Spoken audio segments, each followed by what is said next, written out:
You may fire when ready.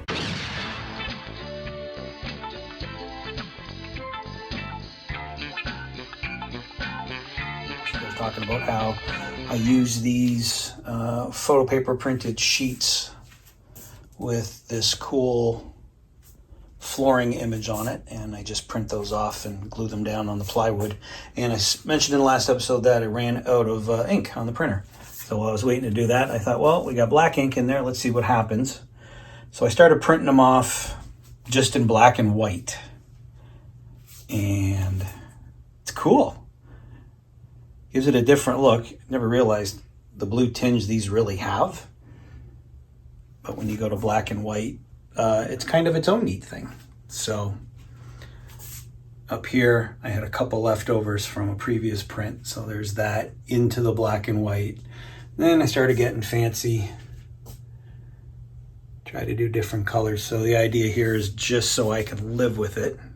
Started putting ships back just to see how things look. So from top to bottom, 10 of 4 playset. Put that up at the very top. Got different little vignettes set up. That's a lot of fun. Get a little bit of light thrown from that light you see up on top. It's a little dark.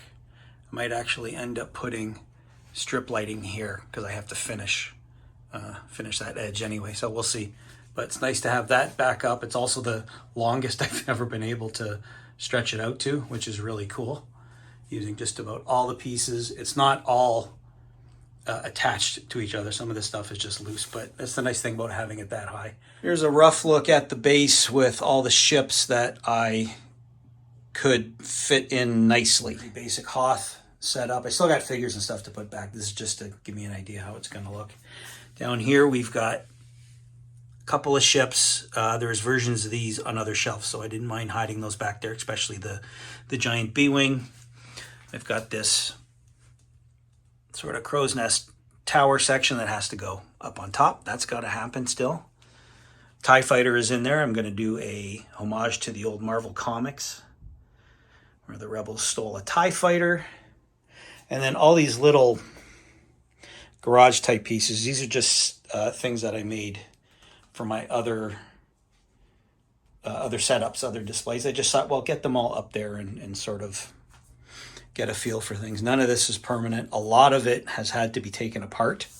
For example, this was on top of this. So of course you got to have Luke Skywalker's Red 5 on display. And this is that Power of the Force 2 version. So I have that in there backwards so you can see the engines light up. My Vintage Collection Red 5 fighter is up on the ceiling. And Luke is squaring off against a couple of TIE Fighters and Darth Vader. That should be all the Rebel ships that I get up on the ceiling. I got a couple more TIE Fighters to put up. But so in the meantime, the idea with this, like I said, this is going to take me a very long time to figure out how I'm going to go forward. So I'm going to live with these printouts that I did, see if I like them, see if I don't like them. And I might actually start putting figures back on display. And then down the road will be, building the back walls and sort of filling in all the details. But in the meantime, things are coming along nicely.